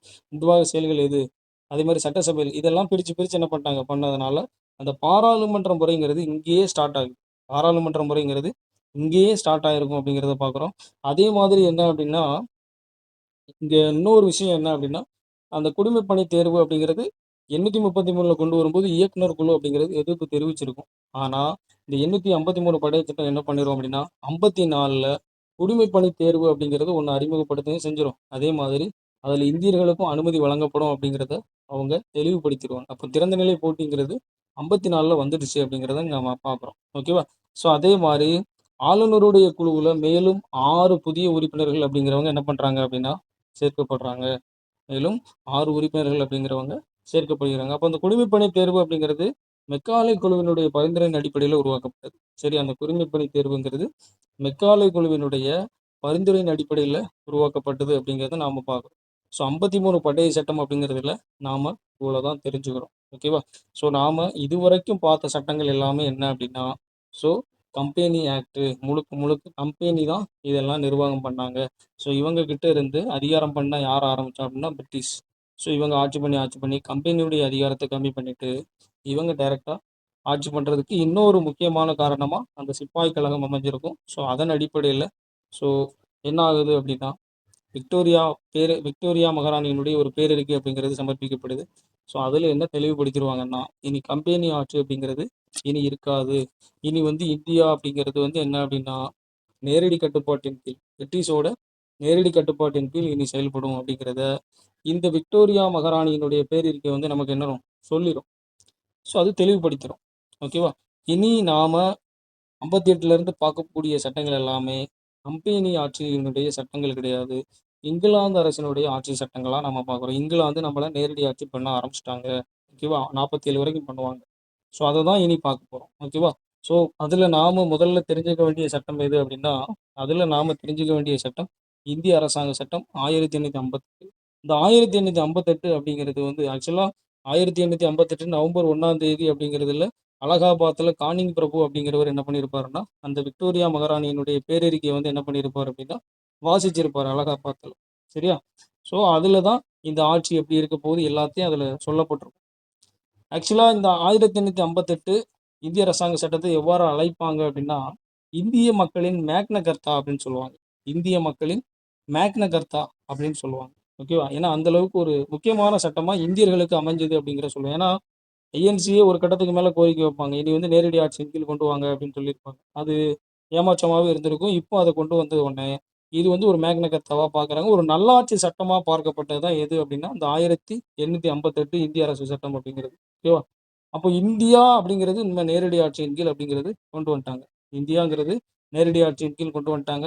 ஸோ இன்னொன்னு ஒரு முக்கியமான விஷயம் என்ன அப்படின்னா, இனி வந்து இந்த இந்தியாவினுடைய கவர்னர் ஜெனரல் அப்படிங்கிறது இனி வைசிராயாகவோ அல்லது என்ன அப்படின்னா அரச பிரதிநிதியாகவோ அழைக்கப்படுவார்கள் அப்படின்னு சொல்லுவாங்க. இனி கவர்னர் ஜெனரல்லாம் கிடையாது. அரச பிரதிநிதி இல்லைன்னா வைசிராய் அப்படின்னு சொல்லுவாங்க. அப்போ இந்தியாவினுடைய முதல் வைசிராய் யாரு அப்படின்னு கேட்டா அது கானிங் பிரபு அப்படிங்கிறவர் தான் சாரும். ஓகேவா? அது கானிங் பிரபு தான். இந்தியாவின் முதல் அரச பிரதிநிதி யார் அப்படின்னா அது கானிங் பிரபு தான். ஓகேவா? ஸோ அதுக்கப்புறமா இந்தியா வந்து ஆட்சி பண்றதுக்கு ஒரு அரசு செயலர் அப்படிங்கிற ஒருத்தர் வந்து இனி நியமிக்கப்படுவார். அவர் தான் இனி நம்மள என்ன பண்ணுவார் அப்படின்னா, கண்ட்ரோல் பண்ணுவார். ஓகேவா? அரசு செயலர் அப்படிங்கிற ஒருத்தர் நியமிக்கப்படுவாரு. ஸோ அதே மாதிரி என்னன்னா, ஒரு 15 பேர் கொண்ட ஒரு இந்திய கவுன்சில் அப்படிங்கிறது உருவாக்கப்படும் இங்கிலாந்துல. அரசு செயலர் தான் அங்க ஆட்சி பண்ணுவாரு. இங்கிலாந்துல வந்து என்னன்னா, ஒரு 15 பேர் கொண்ட ஒரு இந்திய கவுன்சில் அப்படிங்கிறது அமைக்கப்படும் அப்படிங்கிறத இந்த 1858 பட்டய சட்டம் அப்படிங்கிறது சொல்லிரும். ஸோ அதனால இனி வந்து இயக்குனர் குழுவுக்கும் வேலை இல்ல. கட்டுப்பாட்டு குழுவுக்கும் வேலை இல்ல. இந்த 2யுமே நீக்கிருவாங்க. ஓகேவா? 1773ல் கொண்டு வந்த இயக்குனர் குழு அப்படிங்கிறது நீக்கப்படுது. 1784 பட்டய சட்டத்தின்படி கொண்டு வந்த ஸோ பிரிட்டிந்திய சட்டத்தின்படி ஸோ அந்த கட்டுப்பாட்டு குழு அப்படிங்கிறதும் இங்கே நீக்கப்படுது அப்படிங்கிறத பார்க்குறோம். ஸோ அதுக்கு பதிலாக ஒரு அதாவது என்னன்னா, ஒரு அரசு செயலர் அப்படிங்கிற ஒருத்தரை நியமிக்கிறாங்க. ஸோ அதே மாதிரி ஒரு 15 பேர் கொண்ட ஒரு இந்திய கவுன்சில் அப்படிங்கிறது உருவாக்கப்படுது. சரியா? ஒரு 15 பேர் கொண்ட ஒரு இந்திய கவுன்சில் அப்படிங்கிறது உருவாக்கப்படுது அப்படிங்கிறத நாம இங்க பார்க்குறோம். ஓகேவா? ஸோ இயக்குனர் குழுவும், கட்டுப்பாட்டு குழுவும் நீக்கப்பட்டது. ஸோ அதுக்கப்புறமா என்னன்னா, சொந்தமான பகுதிகளை மேலும் விரிவுபடுத்துவதற்கு எங்களுக்கு எண்ணம் இல்லை அப்படிங்கிறது தெளிவுபடுத்தியிருக்கும். ஓகேவா? எங்களுக்கு இதுக்கு மேல நாங்க வந்து பிரிட்டிஷ் இந்திய பகுதிகள்னு சொல்லி விரிவுபடுத்தணும் இந்தியால. எங்களுக்கு எந்த ஆசையும் இல்ல அப்படிங்கிறதையும் இந்த பேரறிக்கை அப்படிங்கிறது சொல்லியிருக்கும். ஓகேவா? ஸோ அதுக்கப்புறமா 1861ல அமைக்க போற சட்டமன்றத்துல இந்தியர்கள் வந்து என்ன பண்ணுவாங்க அப்படின்னா, அதிகமாக நியமிக்கப்படுறதுக்கும் வாய்ப்பு இருக்கு அப்படிங்கிறத இந்த பேரறிக்கையில சொல்லப்பட்டிருக்கும். ஓகே. இதுதான் 1858 பட்டய சட்டமான இந்திய அரசாங்க சட்டமாக நாம பார்க்குறோம். இந்த 1858க்கு அப்புறமாக இயற்றப்பட்ட ஒரு சட்டம் தான் இந்திய கவுன்சில் சட்டம்னு சொல்லி 1861ல உருவாக்கியிருப்பாங்க. 1861ல உருவாக்கியிருப்பாங்க. ஸோ இதுல என்னெல்லாம் சொல்றாங்க அப்படின்னா, இதுல என்னெல்லாம் சொல்லியிருப்பாங்க அப்படின்னா, இந்திய கவுன்சில் சட்டம் 1861 ஆக்சுவலா இந்த சட்ட மசோதாவை வந்து தாக்கல் பண்ணது யார் அப்படின்னா, 1861 ஜூன் 6ஆம் தேதி இந்த மசோதாவை வந்து பாராளுமன்றத்துல வந்து இந்த சட்ட மசோதாவை தாக்கல் பண்ணவர் வந்து யாருன்னா, சார்லஸ் வூட் அப்படிங்கிறவர். சர் சார்லஸ் வூட் அப்படிங்கிறவர் தான் இந்த மசோதாவை வந்து தாக்கல் பண்ணியிருப்பாரு. அதாவது இதுல என்ன சொல்லப்பட்டிருக்கும் அப்படின்னா, நிர்வாக குழு அப்படிங்கிறது ஒரு சட்டமன்றமா மாற்றப்படுது. ஆக்சுவலா நிர்வாக குழு அப்படிங்கிறது என்ன பண்ணுது அப்படின்னா, அதாவது நிர்வாக குழு அப்படிங்கிறது வந்து வைசிராயினுடைய நிர்வாக குழு. வைசிராய்க்குன்னு ஒரு நிர்வாக குழு இருந்துச்சு. அந்த நிர்வாக குழு தான் இனி எப்படி செயல்படும் அப்படின்னா, இனி வந்து ஒரு சட்டமன்றமாக செயல்படும் அப்படிங்கிறத சொல்லியிருப்பாங்க. ஒரு மத்திய சட்டமன்றமாக இனி வந்து நிர்வாக குழு செயல்படும். அந்த நிர்வாக குழுல வந்து அதிகபட்ச உறுப்பினர்கள் ஒரு 6ல இருந்து 12 உறுப்பினர்கள் இருப்பாங்க அப்படிங்கிறத சொல்லியிருப்பாங்க. ஓகேவா? மத்திய சட்டமன்றமாக இனி நிர்வாக குழு செயல்படும். அதுல உறுப்பினர்கள் அப்படிங்கிறவங்க என்ன 6ல இருந்து 12 அப்படிங்கிற மாதிரி இருக்கும். 6 முதல் 12 உறுப்பினர்கள் அதுல இருப்பாங்க அப்படிங்கிறது தெரியும். அதே மாதிரி மாகாணத்துக்கும் என்ன அப்படின்னா சட்டமன்றங்கள் அப்படிங்கிறது ஏற்படுத்தப்பட்டது. மாகாணத்துக்கும் சட்டமன்றம் ஏற்படுத்தப்பட்டது. எப்படி மத்தியிலையும் ஒரு சட்டமன்றம் இயற்றப்பட்டு அதில் 6 to 12 உறுப்பினர்கள் அதிகபட்ச உறுப்பினர்களாக பார்க்கப்பட்டதோ அதே மாதிரி மாகாணத்துக்கும் சட்டமன்றங்கள் இயற்றப்பட்டு 4 முதல் 8 ஆக என்ன பண்ணது அப்படின்னா கூடுதல் உறுப்பினர்கள் அப்படிங்கிற பேர்ல நியமிக்கப்பட்டது அப்படிங்கிறத சொல்றாங்க. கூடுதல் உறுப்பினர்கள் இந்த கூடுதல் உறுப்பினர்களை வந்து நியமிக்கிறதுக்கு யாருக்கு ரைட்ஸ் அப்படின்னா அதுவும் வைசிராய்க்கு தான் இருந்துச்சு அப்படிங்கிறத சொல்லியிருப்பாங்க. இங்க 6 to 12 பார்க்குறோம். மாகாணத்துக்கு 4 to 8 அப்படின்னு பார்க்குறோம். இதை தாண்டி கூடுதல் உறுப்பினர்கள் அப்படிங்கிறதையும் நியமிக்கிறதுக்கு யாருக்கு ரைட்ஸ் இருக்கு அப்படின்னா வைசிராய்க்கு இருக்கு அப்படிங்கிறத நீங்க தெரிஞ்சுக்கணும். ஓகேவா? ஸோ மாநிலங்கள்லையும் சட்டமன்றங்கள் உள்ளது. ஸோ அதே மாதிரி இங்க ரைட்ஸ் அப்படிங்கிறது யாருக்கு? வைசிராய்க்கு அதிகரிச்சுக்கிட்டே போகுது. அதாவது மாகாணங்கள்ல சட்டமன்றங்கள் இயற்றிட்டாங்களா? ஸோ அதனால அவசர ஆணை பிறப்பிக்கிறதற்கும் வைசிராய்க்கு ரைட்ஸ் அப்படிங்கிறது இந்த 1861 இந்திய கவுன்சில் 1861 கவுன்சில் சட்டம் அப்படிங்கிறது வழங்குகிறது அப்படிங்கிறத நாம பார்க்குறோம். சரி, அப்போ இங்க என்ன தெரியுது அப்படின்னா, வைசிராய்க்கு முழுக்க முழுக்க அதிகமான அதிகாரம் அப்படிங்கிறது கிடைக்குது. அதுக்கப்புறமா 1861ல அந்த உயர்நீதிமன்ற சட்டம் கொண்டு வரப்பட்டு 1862ல கல்கத்தா, பம்பாய், சென்னையிலலாம் என்ன பண்றாங்க? உயர்நீதிமன்றம் அப்படிங்கிறத நிறுவுறாங்க. உயர்நீதிமன்றம் அப்படிங்கிறத நிறுவுறாங்க அப்படிங்கிறத பார்க்குறோம். ஸோ அதுக்கப்புறமா 1859ல கானிங் பிரபு என்ன கொண்டு வந்திருப்பார் அப்படின்னா, இந்த இலாக்கா முறைன்னு சொல்லுவாங்க. அதாவது துறைகள் ஒதுக்கீடு. இந்த துறைகள் ஒதுக்கீடு அப்படிங்கிற ஒரு கான்செப்ட். ஒவ்வொரு அரசாங்கத்திலயும் இந்தந்த துறைகள் அப்படிங்கிற அந்த துறைகள வந்து ஒதுக்கீடு பண்ண ஒரு கான்செப்ட்ட யார் எட்டு வந்திருப்பார்ன்னா, 59ல கானிங் பிரபு எட்டு வந்திருப்பாரு. இந்த கானிங் பிரபு கொண்டு வந்த இந்த ஒரு கான்செப்ட் 1861 கவுன்சில் சட்டத்தின்படி தெளிவா பயன்படுத்தியிருப்பாங்க. அரசாங்க பதவிகள்ல தெளிவா இது எங்க ஃபாலோ பண்ண ஆரம்பிச்சுட்டாங்க. 61ல ஃபாலோ பண்ண ஆரம்பிச்சுட்டாங்க. ஆனா அவர் கொண்டு வந்தது 59ல இந்த இலாக்கா ஒதுக்கீடு அப்படிங்கிற அந்த இலாக்கா ஒதுக்கீடு முறை அப்படிங்கிறது வேற ஒண்ணும் கிடையாது. அதாவது அந்த துறைகள் தான். அரசாங்கத்துல உள்ள துறைகள வந்து ஒதுக்கீடு பண்ணியிருப்பாரு. அந்த துறைகள நாம 61 அதாவது இந்த கவுன்சில் சட்டத்தின்படியே நாம என்ன பண்ணியிருப்போம் அப்படின்னா, ஃபாலோ பண்ணிட்டோம் அப்படிங்கிறத சொல்லியிருப்பாங்க. ஸோ அதுக்கப்புறமா சட்டமன்ற கவுன்சில் அப்படிங்கிறதுல என்ன பண்றாங்க அப்படின்னா, ஒரு 3 இந்தியர்கள் அப்படிங்கிறத கானிங் பிரபு நியமிக்கிறாரு. சட்டமன்ற கவுன்சில்ல ஒரு 3 இந்தியர்கள வந்து யாரு? கானிங் பிரபு நியமிக்கிறாரு. அந்த 3 இந்தியர்கள் யாரு அப்படின்னா, சர் தினகர் ராவ், பனாரஸ் அரசர், பாட்டியாலா அரசர். சரியா? ஸோ இவங்க தான் நியமிக்கப்படுறாங்க. அப்படிங்கிறத பார்க்குறோம். ஸோ இதுதான் 1861 இந்திய கவுன்சில் சட்டமா நாம அங்க பார்க்குறோம். ஓகேவா? ரைட். ஸோ இதுக்கப்புறமா நாம தெரிஞ்சுக்க வேண்டிய இன்னொரு சட்டம் என்ன அப்படின்னா, 1892 இந்திய கவுன்சில் சட்டம். இந்த 1892 இந்திய கவுன்சில் சட்டத்துல பெருசா சொல்ற அளவுக்கு ஒண்ணும் இல்ல. அதாவது என்ன அப்படின்னா, மத்திய சட்டமன்றத்துல கூடுதல் உறுப்பினர்களுடைய எண்ணிக்கைங்கிறது ஆக்சுவலா 6ல இருந்து 12 அப்படிங்கிறது இனி இங்க வந்து இந்த சட்டத்துல என்ன மாறுது அப்படின்னா 10 to 16 அப்படின்னு என்ன பண்றாங்க அப்படின்னா சேஞ்ச் பண்றாங்க. அதே மாதிரி மாகாணத்திலையும் இதே மாதிரி எண்ணிக்கைங்கிறது அதிகரிக்கப்படுது. ஆனா இதுல முக்கியமான ஒரு விஷயம் என்ன அப்படின்னா, மறைமுக தேர்தல் அப்படிங்கிற ஒரு கான்செப்டை எடுத்துட்டு வந்துட்டாங்க. 1892 கவுன்சில் சட்டம் மறைமுக தேர்தல் அப்படிங்கிற முறையை எடுத்துட்டு வந்து அலுவல் சாரா உறுப்பினர்களை அதிகப்படுத்தணும் அப்படிங்கிறதுக்காக. இந்த அலுவல் சாரா உறுப்பினர்களை யார் தேர்ந்தெடுக்கக்கூடிய ஒரு நிலையில இருந்தா அப்படின்னா, ஸோ வர்த்தகர்கள், ஜமீன்தார்கள், அதே மாதிரி பல்கலைக்கழகம் மற்றும் மன்ற அமைப்புகள்ல உள்ள உறுப்பினர்கள் வந்து என்ன பண்றாங்க, அவங்களுடைய பரிந்துரையின் பேர்ல அலுவல் சாரா உறுப்பினர்களை இவங்க தான் இந்த மறைமுக தேர்தல் மூலமா செலக்ட் பண்றதுக்கு ஒரு பரிந்துரை செய்த சட்டம் எது அப்படின்னா, இந்திய கவுன்சில் சட்டம் 1892 அப்படிங்கிறத பார்க்குறோம். இதுல நாம இதை தாண்டி பெருசா தெரிஞ்சுக்கிற அளவுக்கு ஒண்ணும் இல்ல. இந்த பாயிண்ட் மட்டும் தான் உங்களுக்கு ரொம்ப ரொம்ப முக்கியம். ஸோ இனி பார்க்க வேண்டியது அடுத்து வரக்கூடிய சட்டங்கள்ங்கிறது ரொம்ப ரொம்ப முக்கியம். அதுல முதல் சட்டமா 1909 ஸோ மின்டோ மார்லி சீர்திருத்த சட்டம் அப்படிங்கிறது நீங்க பார்த்திருப்பீங்க. இந்த மின்டோ மார்லி சீர்திருத்த சட்டம் அப்படிங்கிறது வந்து என்ன அப்படின்னா, அதாவது இதுல மின்டோ அப்படிங்கிறவர் யார் அப்படின்னா, அதாவது மார்லி அப்படிங்கிறவர் ஒரு அயலுறவு செயலர். மின்டோ அப்படிங்கிறவர் யாருன்னா இந்தியாவினுடைய வைசிராய் அவர் தான். ஓகே, மின்டோ மார்லி அப்படிங்கிறதுல மார்லி பிரபு அப்படிங்கிறவர் வந்து அது வந்து அதாவது ஒரு அயலுறவு செயலரா இருந்திருப்பார். அதாவது இங் அயலுறவு செயலரா இருப்பாரு. வைசிராய் யார் அப்படின்னா, அது வந்து மின்டோவ தான் நாம சொல்லுவோம். ஓகேவா? ஸோ இதுல நாம இங்க தெரிஞ்சுக்க வேண்டியது என்ன அப்படின்னா, அதாவது இந்த மத்திய சட்டமன்றத்தினுடைய உறுப்பினர்கள் அதிகரிச்சுக்கிட்டே வந்திருப்பாங்க. ஸோ 61 சட்டத்துல என்ன பண்ணியிருப்பாங்க? 6 to 12. 92 சட்டத்துல என்ன பண்ணியிருப்பாங்க? 10 to 16 அப்படின்னு இங்க அந்த மத்திய சட்டமன்றத்துல மின்டோ மார்லி சீர்திருத்தத்துல என்னெல்லாம் பண்றாங்க அப்படின்னா, ஸோ அதாவது அதிகபட்ச உறுப்பினர் அப்படிங்கிறது 60ஆக மாற்றப்பட்டது. மத்திய சட்டமன்றத்துல கூடுதல் உறுப்பினர்களாக அதிகபட்சம் ஒரு 60 அப்படின்னு நிர்ணயிச்சுட்டாங்க. இந்த 60ல 27 நபர்கள் மட்டும்தான் தேர்ந்தெடுக்கப்படுறவங்க.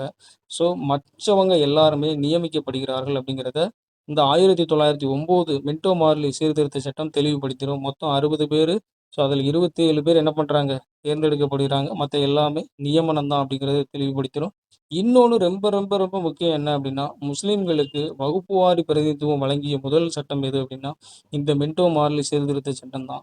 ஏன்னா தனி வகுப்பு வாரி அப்படிங்கிறது வழங்குனதுனால, இனி இஸ்லாமியர்கள் அவங்க ரொம்ப நாள் கோரிக்கைங்கிறது இங்க நிறைவேற்றப்படுது அப்படிங்கிறத சொல்றோம். ஸோ அதே மாரி ஒரு பெரிய மாகாணங்களா இருந்துச்சு அப்படின்னா, பெரிய மாகாணங்களா இருந்துச்சுன்னா, அங்கு உறுப்பினர்களுடைய எண்ணிக்கை என்னவா இருந்துச்சு அப்படின்னா, 50 பேர் அப்படின்னு நிர்ணயிச்சிருப்பாங்க. 50 பேர் அப்படின்னு நிர்ணயிச்சிருப்பாங்க அப்படிங்கிறத பார்க்குறோம். ஸோ இத தாண்டி என்ன அப்படின்னா, அந்த சட்டமன்றங்களுக்கும் அதிகாரம் அப்படிங்கிறது வழங்கப்படுது. சட்டமன்றங்களுக்கு என்ன அதிகாரம் அப்படின்னா, சட்டமன்றங்களுக்கு என்ன அதிகாரம் அப்படின்னா, அதாவது சட்டமன்றங்களை பொறுத்தளவில் நீங்கள் வந்து வரவு செலவு திட்டமாக, அதாவது பட்ஜெட்டோ சரி, ஸோ அதுக்கப்புறமா பொதுமக்களினுடைய நலன் குறித்து எந்த மாதிரியான விவகாரங்களையும் விவாதம் செய்வதற்கும் தீர்மானம் நிறைவேற்றுவதற்கும் இனி யாருக்கு ரைட்ஸ் உண்டு அப்படின்னு சொல்லியிருக்கோம். சட்டமன்றங்களுக்கு அதிகாரம் அப்படிங்கிறத எந்த ஆக்ட் சொல்லியிருக்கோன்னா 1909 இதெல்லாம் பட்ஜெட்டுக்கும் சரி, பொதுமக்களுடைய நலன் குறித்து ஏதோ ஒரு சட்டங்களை இயற்றுவதற்கும் தீர்மானங்கள் இயற்றுவதற்கும் யாருக்கு ரைட்ஸ் இருக்கு, மத் இந்த சட்டமன்றங்களுக்கு இருக்கு அப்படிங்கிறத பரிந்துரை செய்த ஒரு அதாவது ஒரு சட்டம் எது அப்படின்னா மின்டோ மார்லி சீர்திருத்த சட்டம் 1909 தான் சொல்லியிருப்பாங்க. ஓகேவா? ஸோ இதை தாண்டி என்ன அப்படின்னா ஒரு தலைமை ஆளுநருடைய நிர்வாக குழு இருக்குதுல்ல, இந்த தலைமை ஆளுநருடைய நிர்வாக குழுவில் முதல் முறையாக ஒரு இந்தியராக ஒரு சட்ட உறுப்பினர் தேர்ந்தெடுக்கப்படுறார். அந்த நிர்வாக குழுவில் சட்ட உறுப்பினர் அப்படிங்கிறத நியமிக்கப்பட்டிருங்க. முதல் சட்ட உறுப்பினர் யார் அப்படின்னு பார்த்தோம்னா அது மெக்காலே பிரபு. ஆனால் இதே நிர்வாக குழுவில் ஒரு இந்தியர் வந்து ஒரு சட்ட உறுப்பினராக நியமிக்கப்படுறார். அந்த நபர் யார் அப்படின்னா எஸ்பி சின்கா. அதாவது என்னன்னா எஸ்பி சின்கா தான். அதாவது தலைமை ஆளுநருடைய நிர்வாக குழுவில் தேர்ந்தெடுக்கப்பட்ட முதல் இந்திய சட்ட உறுப்பினர் யார் அப்படின்னு கேட்டாங்கன்னா அது எஸ்பி சின்கா. முதல் சட்ட உறுப்பினர்னு கேட்டால் அது மெக்காலே பிரபுவை தான் நீங்கள் சொல்லலாம். ஓகேவா? நம்ம அது அங்கேயே பார்த்துருப்போம் 833. ரைட். அப்போ எஸ்பி சின்கா அப்படின்னு பார்க்கும்போது இவர் இன்னொரு இடத்துலையும் வருவார். எங்கே அப்படின்னா இங்கிலாந்தினுடைய ஒரு பாராளுமன்றம் இருக்குது. அந்த பாராளுமன்றத்தில் பொதுமக்கள் அவை அப்படின்னு ஒன்று இருக்குது. அந்த பொதுமக்கள் அவையில் உறுப்பினராக இருக்கக்கூடிய இரண்டாவது நபர் யார் அப்படின்னா அது அதாவது பொதுமக்களவையில் இந்தியாவிலிருந்து உறுப்பினரான இரண்டாவது நபர் யார்? இங்கிலாந்தில் ஒரு பார்லிமெண்ட் இருக்குது. அந்த பார்லிமெண்ட்டில் பொதுமக்களவை இருக்குது. இந்த பொதுமக்களவையில் இந்தியாவிலிருந்து தேர்ந்தெடுக்கப்பட்ட இரண்டாவது உறுப்பினர் யாருன்னு கேட்டால் அது எஸ்பி சின்கா தான். முதல் உறுப்பினர் யாருன்னா அது தாதாபாய் நவ்ரோஜி. ஓகேவா? இங்கிலாந்து பாராளுமன்றத்தில் பொதுமக்கள் அவை இருக்குன்னா அந்த பொதுமக்கள் அவையில் வந்து இந்தியாவிலிருந்து தேர்ந்தெடுக்கப்பட்ட இரண்டாவது உறுப்பினர்னா அது எஸ்பி சின்கா. முதல் உறுப்பினர் யார் அப்படின்னா அது நம்ம தாதாபாய் நவ்ரோஜி அப்படிங்கிறத நாம் இங்கே பார்க்குறோம். ஓகேவா? ஸோ அதுக்கப்புறமா இங்கிலாந்தில் இருக்கக்கூடிய அந்த இந்திய கவுன்சில் இருக்குது. அந்த 14 பேர் கொண்ட இந்திய கவுன்சில் ஆக்சுவலாக அந்த 1858 சட்டத்தின் 15 பேர் கொண்ட அந்த இந்திய கவுன்சிலில் என்ன பண்ணியிருப்பாங்க அப்படின்னா ஸோ அதில் 2 இந்தியர்கள் அப்படிங்கிறவங்க நியமிக்கப்படுறாங்க. ஸோ ஃபைனலாக என்ன பாயிண்ட் இருக்குன்னா வகுப்புவாரி பிரதிநிதித்துவத்தின் தந்தை. ஏன் யார் அப்படின்னா வகுப்புவாரி பிரதிநிதித்துவத்தின் தந்தைனா மின்டோவை சொல்கிறோம். ஏன் மின்டோவை சொல்கிறோம் அப்படின்னா முஸ்லீம்களுக்கு தனி பிரதிநிதித்துவம் அப்படிங்கிறது வழங்கப்படுது. வகுப்புவாரி பிரதிநிதித்துவம் அப்படிங்கிறது முஸ்லீம்களுக்கு தனியாக வழங்கிட்டு, ஸோ அப்போ இதை முதல்ல பிரித்து கொடுத்ததுனால மின்டோவை என்ன சொல்கிறோம் அப்படின்னா வகுப்புவாரி பிரதிநிதித்துவத்தின் தந்தை அப்படின்னு நாம் மின்டோவை அழைக்கிறோம் அப்படிங்கிறத பார்க்குறோம். ஸோ 1909 ரொம்ப முக்கியமான ஒரு சட்டமாக நாம் இங்கே பார்க்குறோம். ஓகேவா? ஸோ பிரித்தாளும் கொள்கையினுடைய ஒரு உச்சகட்டமாக பார்க்கப்பட்ட ஒரு சட்டமாக இந்த 1909 நம்ம பார்த்துருப்போம். இது 1947 பெரும்பிரிவினைக்கு உருவாகுவதற்கு இது ஒரு முக்கியமான சட்டமாக நாம் இங்கே பார்க்குறோம். ஓகேவா? ஸோ இதுக்கப்புறமா வந்த சட்டம் தான் எது அப்படின்னா மாண்டேகி சேம்ஸ்போர்ட் சீர்திருத்த சட்டம். அதாவது 1919 நம்ம முக்கியமானதாக பார்க்குறோம். ரெண்டாவது இந்த மாண்டேகி சேம்ஸ்போர்ட் சீர்திருத்த சட்டம். இதில் வந்து மாண்டேகு அப்படிங்கிறவர் ஒரு அயலுறவு செயலராக இருந்திருப்பார். சேம்ஸ்போர்ட் அப்படிங்கிறது இந்தியாவினுடைய வைசிராயாக இருந்திருப்பார். ஓகேவா? ஸோ இந்த சட்டத்தை பொறுத்தளவில் காங்கிரஸ் என்ன சொல்லும் அப்படின்னா இந்த சட்டத்தை பொறுத்தளவில் காங்கிரஸ் அப்படிங்கிறது என்ன சொல்லும் அப்படின்னா இது வந்து ஒரு ஏமாற்றத்தையும் அதிருப்தியையும் அளிப்பதாக காங்கிரஸ் வந்து இதை வந்து என்ன பண்ணியிருக்கோம் தெரிவிச்சிருக்கோம் அப்படிங்கிறத பார்க்குறோம். ஓகேவா? ஸோ ஏன் அப்படிங்கிறத நீங்கள் ஐஎன்சிலே பார்ப்பீங்க. சரியா? ஏங்கிறத நீங்கள் ஐஎன்சிலே பார்த்துருப்பீங்க. இதில் நிறையா சீர்திருத்தம் நமக்கு சாதகமாக இருக்குன்னு பார்க்கும்போது இவங்க அதை பற்றி பெருசாக எதுவுமே மென்ஷன் பண்ணியிருக்க மாட்டாங்க. அதுதான் ஒரு ரீசன். என்ன அப்படின்னா தன்னாட்சி அப்படிங்கிற ஒரு கான்செப்ட் எல்லாம் தாண்டி நம்ம பூரண சுயராஜ் அப்படிங்கிற மாதிரி போயிட்டு இருக்கக்கூடிய டைமில் இது நம்ம ஒரு டைமில் கேட்கக்கூடியதை இவங்க என்ன பண்ணுவாங்க அடுத்த கோரிக்கைக்கு நாம் போகும்போது ஏதோ முன்ன கேட்ட கோரிக்கையை நம்ம இப்போ பண்ணுறோம் அப்படிங்கிற மாதிரி வந்து நிற்பாங்க. ஸோ இந்த மாதிரி நிறைய ஏமாற்றங்கள் அப்படிங்கிறத அவங்க பண்ணிக்கிட்டே இருந்திருப்பாங்க ஒவ்வொரு சட்டத்திலையும். ஆங்கில அரசு அப்படிங்கிறது இப்போ இதில் என்ன பண்ணியிருப்பாங்க அப்படின்னா ஸோ அதாவது என்னென்னா மாகாணத்துக்கு இரட்டை அவையை கொண்டு வந்திருப்பாங்க. அதாவது என்னென்னா மாகாணத்தில் இரட்டையாட்சி அறிமுகப்படுத்திய சட்டம் எது அப்படின்னு நிறைய டைம் ப்ரீவியஸ் இயர் கொஸ்டினில் கேட்டிருக்கிறாங்க. இப்போ மாகாணத்தில் இரட்டையாட்சியை கொண்டு வந்த சட்டம் எது அப்படின்னா அது மாண்டேகி சேம்ஸ்போர்ட் சீர்திருத்த சட்டம் தான். ஓகேவா? ஸோ அது என்ன பண்ணியிருக்கோம் இரட்டையாட்சி அப்படின்னா என்ன பண்ணிடுவோம் அப்படின்னா ஒதுக்கப்பட்ட துறைகள் மாற்றப்பட்ட துறைகள்னு சொல்லி 2 பிரிவாக பிரிச்சிருந்தாங்க. ஒதுக்கப்பட்ட துறைகள் அப்படிங்கிறது ஃபுல்லாமே ஆளுநருடைய நேரடி கட்டுப்பாட்டுங்க. அதாவது இங்கிலாந்து அரசு அப்படிங்கிறது கண்ட்ரோல் பண்ணும். அதில் முக்கியமான துறைகளை இப்போ ஒதுக்கப்பட்ட துறைகள் எதெல்லாம் இருந்துச்சு அப்படின்னா காவல்துறை இருந்துச்சு, சிறைச்சாலை இருந்துச்சு, நில வருவாய் இருந்துச்சு, நீர்ப்பாசனம் இருந்துச்சு, அதே மாதிரி நீதித்துறை இருந்துச்சு, நிதித்துறை இருந்துச்சு, கடைசியா பாதுகாப்புத்துறை. இது எல்லாமே ஒதுக்கப்பட்ட துறைகள். இது எல்லாமே இங்கிலாந்து ஆளுநருடைய நேரடி கட்டுப்பாட்டின் கீழ் இருந்துச்சு. ஓகேவா? ஸோ அதே மாதிரி மாற்றப்பட்ட துறைகள் அப்படிங்கிறது வந்து இந்திய பிரதிநிதிகளுக்காக ஒதுக்கப்பட்டது. ஸோ இதில் என்னெல்லாம் இருந்துச்சுன்னா, கல்வி, பொதுப்பணி, உள்ளாட்சி, பொது சுகாதாரம், துப்புரவு, வனங்கள், வேளாண்மை, தொழில்கள், மீன்வளம். ஸோ இது எல்லாமே இந்திய பிரதிநிதிகளுக்காக மாற்றப்பட்ட துறைகள்னு சொல்லி இந்த மாதிரி தனித்தனியாக பிரிச்சுட்டாங்க. இதுதான் மாகாணத்தில் இரட்டை ஆட்சியை கொண்டு வந்த சட்டம். இதுதான் அது இரட்டைங்கிறது என்ன, இந்த இதுதான் ஒதுக்கப்பட்டது, மாற்றப்பட்ட, இந்த மாதிரி தனித்தனியாக பிரிச்சிருவாங்க. ஓகேவா? ஸோ அதே மாதிரி 1909 அந்த மென்டோ, அதாவது என்னென்னா, மென்டோ மார்லிங்கிறது வந்து இஸ்லாமியர்களுக்கு தான் வகுப்புவாரிங்கிறத வழங்கியிருக்கும். ஆனால் இங்கே இந்த 19 சட்டம் என்ன பண்ணிடும் அப்படின்னா, ஆங்கிலோ இந்தியர்களுக்கும் சரி, சீக்கியர்களுக்கும் சரி, கிறிஸ்தவர்களுக்கும் தனி தொகுதி அப்படிங்கிறத வழங்கிடுவாங்க. ஓகேவா? ஆனால் அன்னி பெசன்ட் அம்மையார் வந்து இந்த சட்டத்தை என்ன சொல்கிறாங்க அப்படின்னா, இந்த சட்டம் அப்படிங்கிறது ஆங்கில அரசு வெளியிட்டது ஆங்கிலேயரனுடைய ஒரு பெருந்தன்மையற்ற செயல். அதனை ஏற்றுக்கொள்வது இந்தியர்களுக்கு மதிப்புடையதாக இருக்காது அப்படிங்கிறத யார் சொல்லியிருப்போம்? அன்னி பெசன்ட் அம்மையார். அதாவது ஒரு பெருந்தன்மையற்ற ஒரு செயலாக பார்க்குறாங்க. ஒரு பெருந்தன்மையற்ற செயல் தான் இது, வந்து ஒரு மதிப்பளிக்காது அப்படிங்கிறத அன்னி பெசன்ட் அம்மையார் வந்து ஒரு ஸ்டேட்மெண்ட் வச்சது எந்த 19 மாண்டேகு ஜேம்ஸோட சீர்திருத்தத்தை விமர்சனம் பண்ணியிருப்பாங்க. ஓகேவா? ரைட்.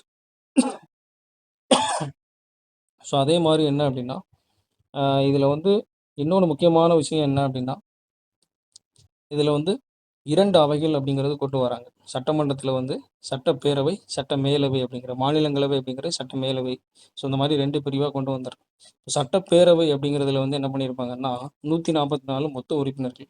இந்த 144 மொத்த உறுப்பினர்களில் 41 பேர் என்ன அப்படின்னா, ஸோ நியமனங்கள். 41 பேர் நியமன உறுப்பினர்கள். 144ல் 41 பேர் அப்படிங்கிறது நியமன உறுப்பினர்களாக மத்திய சட்டப்பேரவையில் இருந்திருப்பாங்க. சட்டப்பேரவையில் மொத்த உறுப்பினர்கள் எவ்வளோ அப்படின்னு கேட்டாங்கன்னா 144. அந்த 144ல் நியமனம் எவ்வளோ அப்படின்னா, அதாவது 41 பேர். ஓகே. அதே மாதிரி சட்ட மேலவை எடுத்துக்கிட்டிங்க அப்படின்னா 60. 60ல் நியமனம் எவ்வளோ அப்படின்னா 26 பேர். மொத்த உறுப்பினர்கள் 60, அதில் நியமன உறுப்பினர்கள் 26 சட்ட மேலவையில். ஓகேவா? இதை தாண்டி நமக்கு ஒரு அயலுறவு செயலர் அப்படிங்கிறவர் இந்தியாவுக்கு என்ன பண்ணுறாரு, நிர்ணயிக்கப்படுறாரு. அயலுறவு செயலர். இந்த அயலுறவு செயலர் அப்படிங்கிறவர் நியமிக்கப்படுறார்.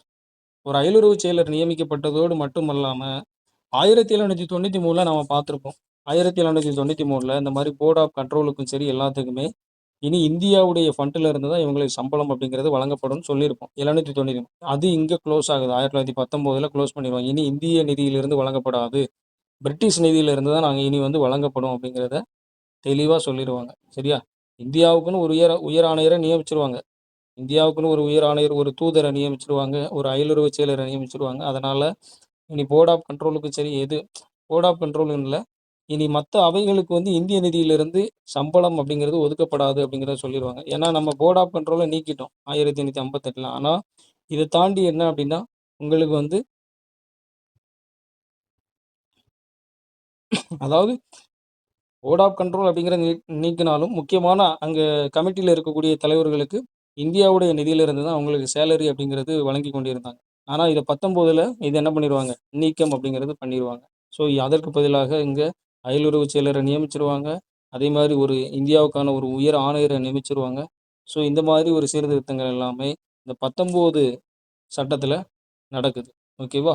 ஸோ அதுக்கப்புறமா இதை தாண்டி என்ன அப்படின்னா, ஒரு மத்திய பணியாளர் தேர்வாணையம் அப்படிங்கிறது 1926ல் உருவாக்கியிருந்தாங்க. மத்திய பணியாளர் தேர்வாணையம். மத்திய பணியாளர் தேர்வாணையம் அப்படிங்கிறது எப்போது உருவாக்கப்பட்டதுன்னா 1927. அதுக்கு முக்கியமான சட்டமாக அமைந்தது 1919 சட்டம் அப்படிங்கிறது. ஸோ இதே மாதிரி சட்டமன்றத்துக்கு அதிகாரம் வழங்கிய சட்டம் தான் எது அப்படின்னா 1900 அதாவது 1909 நீங்கள் என்ன பண்ணியிருப்பீங்க அப்படின்னா, பட்ஜெட்டை பற்றி நீங்கள் கேள்வி கேட்கலாம். இது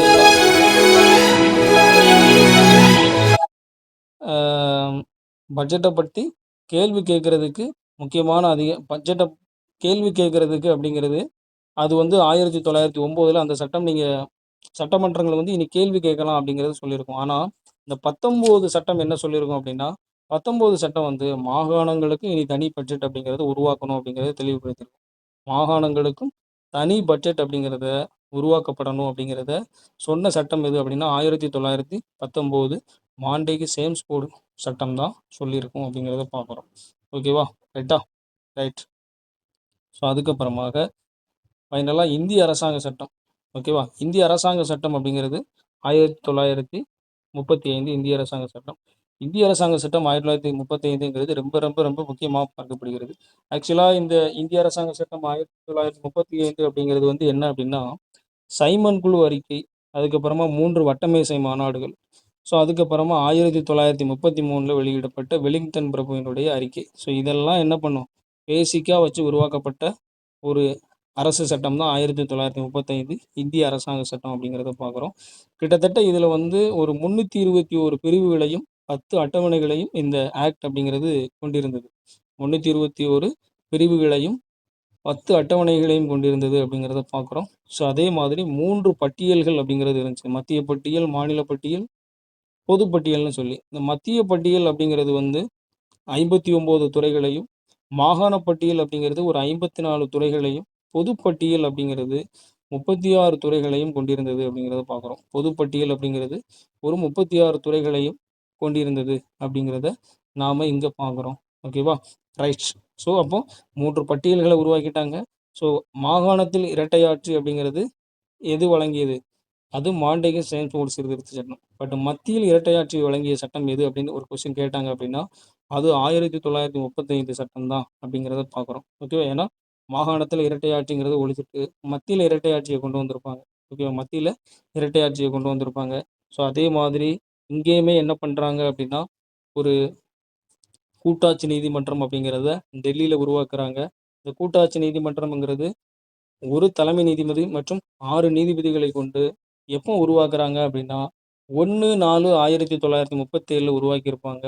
ஸோ அதில் முதல் நீதிபதியாக யார் இருந்திருப்பா அப்படின்னா, அதில் முதல் நீதிபதி அப்படிங்கிறது சர் மௌரிஸ் கியர் அப்படிங்கிறவர். சர் மௌரிஸ் கியர் அப்படிங்கிறவர் தான் இங்கே வந்து முதல் நீதிபதியாக அந்த கூட்டாட்சி நீதிமன்றத்தில் இருந்திருப்பார். ஸோ அதுக்கப்புறமா பிரதிநிதித்துவ கொள்கை ரொம்ப ரொம்ப ரொம்ப முக்கியம். பிரதிநிதித்துவ கொள்கை அப்படிங்கிறது எங்கே அறிமுகப்படுத்தப்படுது அப்படின்னா, அதாவது ரிசர்வேஷன், இந்த பிரதிநிதித்துவம் அப்படிங்கிறது 1935 சட்டத்தின்படி அறிமுகப்படுத்தப்படுது. ஓகேவா? ரைட். ரிசர்வ் வங்கி எப்போ உருவாக்குறாங்க அப்படின்னா, இந்த 1935 சட்டத்தின்படி 1/4/1935 ரிசர்வ் வங்கி அப்படிங்கிறது உருவாக்கப்படுது. ஸோ இதை தாண்டி உங்களுக்கு பர்மா அப்படிங்கிறது இந்தியாவிலேருந்து எப்போ பிரிக்கிறாங்க? ஸோ பர்மா அப்படிங்கிறது இந்தியாவிலேருந்து 1935 சட்டத்தின்படி தான் பர்மாங்கிறது இந்தியாவிலேருந்து பிரிக்கப்பட்டது அப்படிங்கிறத பார்க்குறோம். ஒரு ஒரு முக்கியமான சட்டம் தான். ஒரு மாபெரும் ஒரு ஆக்கப்பூர்வமான ஒரு இறுதி சாதனையாக எந்த ஆக்டை பார்க்குறாங்க அப்படின்னா, 1935 சட்டம். ஏன் அப்படின்னா, அவ்வளோ கண்டென்ட் வந்து இதில் இருந்துச்சு. 1935 சட்டத்தில் அவ்வளோ கண்டென்ட் இருந்துச்சு. நம்ம இந்தியாவுடைய அரசியலமைப்பு உருவாக்கப்பட்ட போதும் சரி, அதிகமான சட்டங்கள் எங்கிருந்து எடுக்கப்பட்டது அப்படின்னு ஒரு கேள்வி கேட்டாலும் அது 1935 சட்டம். இதே இது ஒரு அதிகமான சட்டங்கள் எந்த நாடுகள்ல இருந்து எடுத்துட்டாங்கன்னா, அது இங்கிலாந்துல இருந்து. இப்போ அவ்வளோ சட்டங்கள் 35ல இருந்துச்சு. நாம அத நிறைய காப்பி பண்ணோம் அப்படிங்கிறத, ஸோ நாம அத படிக்கும்போதே நம்ம நிறைய தெரிஞ்சுப்போம். Okay, right. ஸோ இது 35ங்கிறது ரொம்ப ரொம்ப முக்கியமானதா பார்க்கணும். ஓகேவா? ஸோ அதுக்கப்புறமா நாம ஃபைனலா பார்க்குறது தான் இந்திய விடுதலை சட்டம் அப்படிங்கிறது 1947 அப்படிங்கிறத பார்க்குறோம். இந்த இந்திய விடுதலை சட்டம் 1947 என்ன அப்படின்னா, அதாவது அட்லி சொல்லிடுறாரு. 1947 பிப்ரவரி 20ஆம் தேதி என்ன பண்ணிடுறாரு அப்படின்னா, 1948 ஜூன் 30க்குள்ள உங்களுக்கு விடுதலை அப்படிங்கிறது வழங்கப்படும். சுதந்திரம் அப்படிங்கிறது வழங்கப்படும் அப்படிங்கிறத அவர் தெளிவா சொல்லிருவாரு. அட்லி வந்து என்ன சொல்லிருவாருன்னா, பிரிட்டிஷ் ஆட்சி அப்படிங்கிறது வந்து 1948 ஜூன் 30க்குள்ள முடிவுக்கு வந்துரும் அப்படிங்கிறத அவர் தெளிவா பேசிடுறாரு. ஆனா அதுக்கு முன்ன மவுண்ட் பேட்டன் பிரபு அப்படிங்கிறவர் அதுக்கப்புறமா வந்துடுறாரு. 1947 ஜூன் 3ஆம் தேதி அவர் மவுண்ட் பேட்டன் பிரபு என்ன பண்றாருன்னா, இங்க வந்து ஒரு பிரிவினை திட்டத்தை அறிவிக்கிறார். அதுதான் மவுண்ட் பேட்டன் திட்டம் அப்படின்னு நாம படிப்போம்.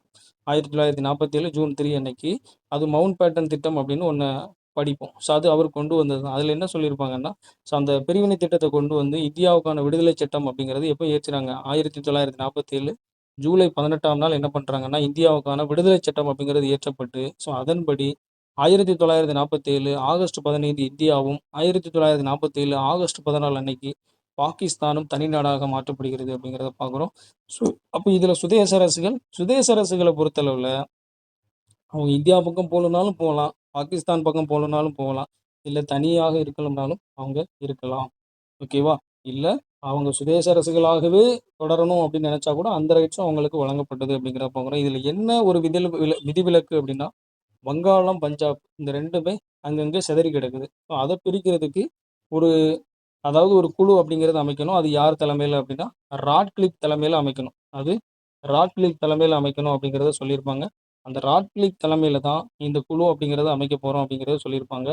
ஸோ அதுக்கப்புறமா இந்தியாவுக்கும் சரி, பாகிஸ்தானுக்கும் சரி, தனித்தனி கவர்னர் ஜெனரல் அப்படிங்கிறவங்க நியமிக்கப்பட்டிருப்பாங்க. ஸோ இந்தியாவுக்கு வந்து உங்களுக்கு ஒரு கொஸ்டினே கேட்கலாம். அதாவது என்னன்னா, இந்தியாவினுடைய சுதந்திர இந்தியால வந்து முதல் கவர்னர் ஜெனரல் யாரு அப்படின்னு கேட்டாங்கன்னா, அது மவுண்ட் பேட்டன் தான். இது சுதந்திர இந்தியாவுல முதல் இந்திய கவர்னர் ஜெனரல் யாரு அப்படின்னா, அது ராஜாஜிய தான் நாம சொல்லுவோம்.